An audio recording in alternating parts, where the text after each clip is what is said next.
कामिनी, बस 1 सेकंड के लिए चुप रहना। गाड़ी चल रही थी, रोड सीधी थी और आसपास बस जंगल।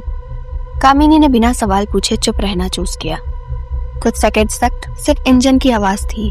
फिर उसने धीरे से पूछा, तुम्हें भी लग रहा है ना कि हम काफी देर से चल रहे हैं? कार्तिक ने जवाब नहीं दिया, बस उसने स्टीयरिंग व्हील को और टाइट पकड़ लिया।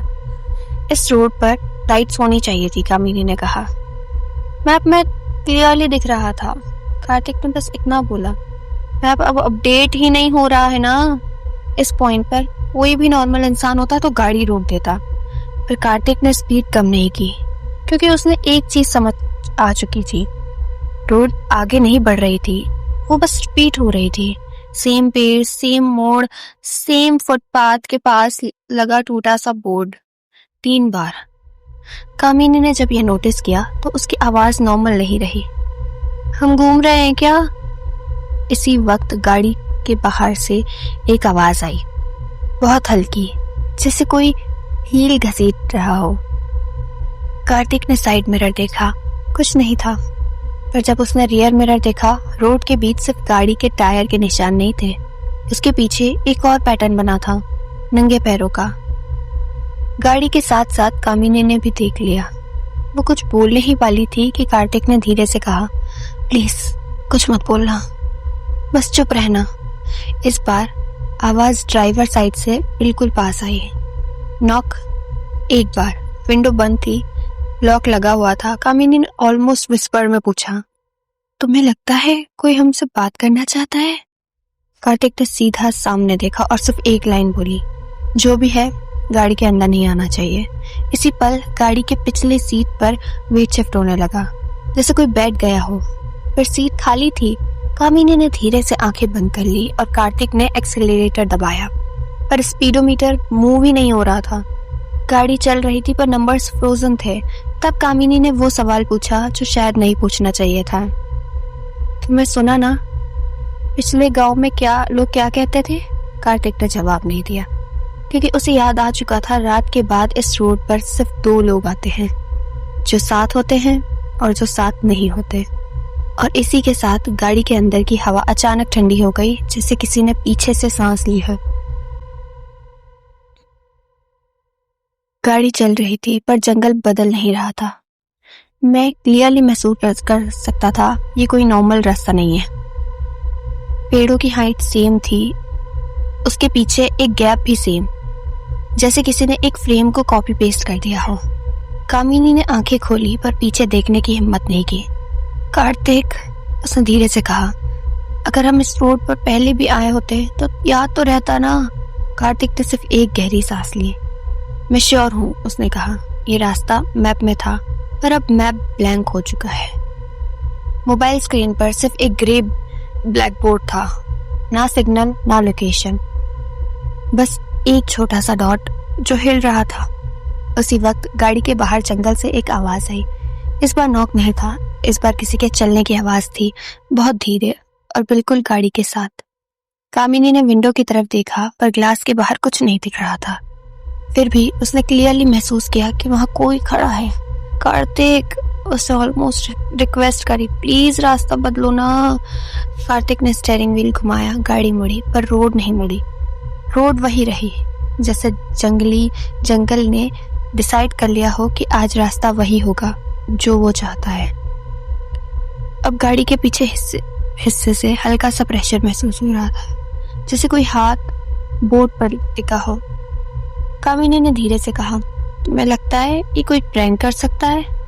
कार्तिक ने सीधा जवाब नहीं दिया, क्योंकि अगर वो हाँ बोलता तो उसे एक्सप्लेन करना पड़ता, जैसे गाड़ी के अंदर अब 3 अलग अलग सांसों की आवाज आ रही थी, उनकी नहीं। और तब रेयर सीट पर एक सॉफ्ट सी हंसी सुनाई दी, लड़की की, बिल्कुल कामिनी जैसी। कामिनी फ्रीज हो गई।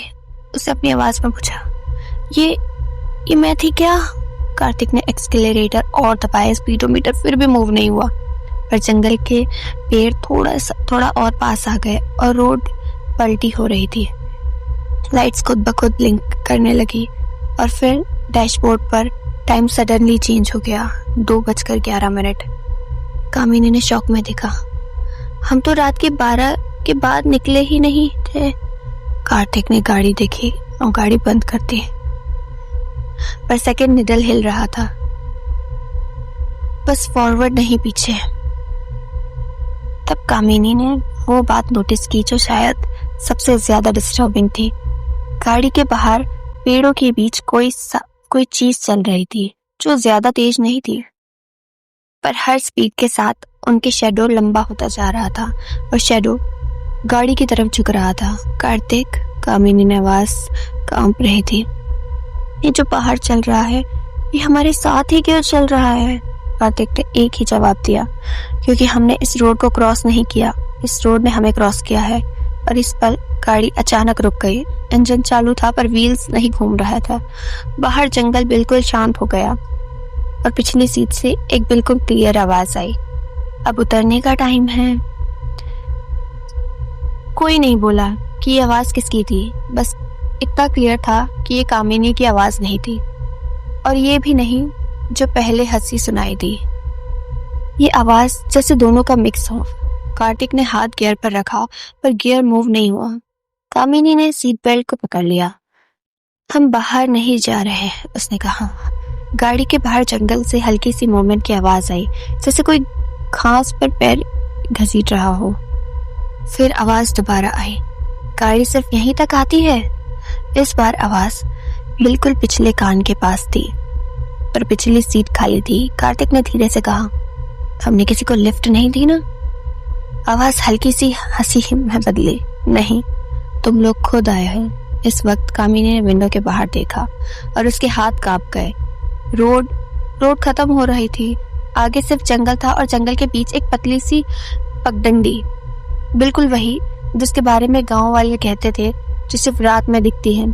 कामिनी को याद आया कैसे किसी ने कहा था, उस रास्ते पर अगर दो लोग साथ चले जाएं तो तीसरा खुद आ जाता है। कार्तिक ने दरवाजा खोलने की कोशिश की, लॉक खुल गया पर दरवाजा नहीं, जैसे किसी ने बाहर से पकड़ रखा हो। फिर एक अजीब सी बात हुई, गाड़ी के अंदर सिर्फ एक ही परछाई थी, पर वो परछाई दो लोगों की नहीं थी, लग रही थी वो बीच में थी और धीरे धीरे अपने शेप बदल रही थी। कामिनी ने आंखें बंद कर ली। मत देखो, कार्तिक ने कहा, पर जब उसने खुद विंडशील्ड से देखा, पगडंडी पर कोई खड़ा था, सफेद कपड़ों में, चेहरा नीचे, पैर जमीन को टच नहीं कर रहे थे, और वो उनकी तरफ चल नहीं रहा था, वो उनका वेट कर रहा था। आवाज आई, रास्ता पूरा करना पड़ेगा। इस बार आवाज बिल्कुल शांत थी, जैसे कोई नॉर्मल बात हो। कार्तिक ने धीरे से कामिनी का हाथ पकड़ा।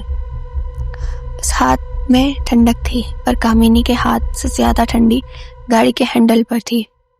और तब कामिनी ने वो बात बोली जो पूरी रात का सबसे गलत डिसीजन था, हम अगर नहीं उतरे तो क्या होगा कार्तिक? कुछ सेकंड्स तक कोई जवाब नहीं। फिर जंगल ने एक साथ सांस ली और आवाज बोली, तो गाड़ी उतर जाएगी, तुम नहीं। इस पल गाड़ी का फ्रंट धीरे धीरे जमीन से जमीन में धंसने लगा, जैसे रोड अब सॉलिड नहीं थी, जैसे नीचे सिर्फ अंधेरा था। और पगडंडी पर खड़ा वो साया थोड़ा सा मुस्कुराया। कामिनी ने आंखें खोली और उसने देखा पगडंडी पर सिर्फ एक ही पैर है और वो निशान गाड़ी की तरफ आ रहा है। गाड़ी का फ्रंट पूरी तरह नीचे जा चुका था।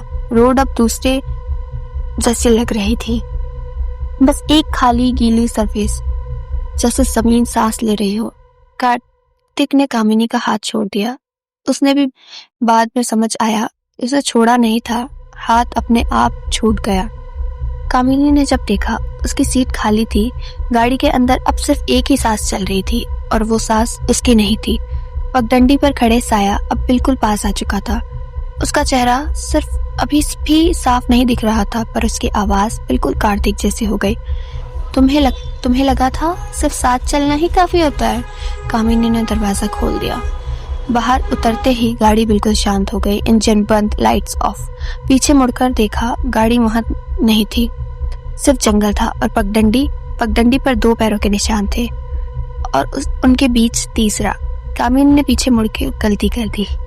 साया अब उनसे बिल्कुल पास आ चुका था, पर उसने धीरे से कहा, यहाँ से कोई अकेला नहीं जाता। सुबह जब लोग उस रोड पर एक लड़की को देखा, वो बिल्कुल शांत खड़ी थी, सफेद कपड़ों में, चेहरा नीचे, और जब उसने पूछा कि वो ठीक है या नहीं, वो सिर्फ एक लाइन बोलती, तुम्हारे साथ कौन आया है, और तब रोड फिर से गीली हो जाती।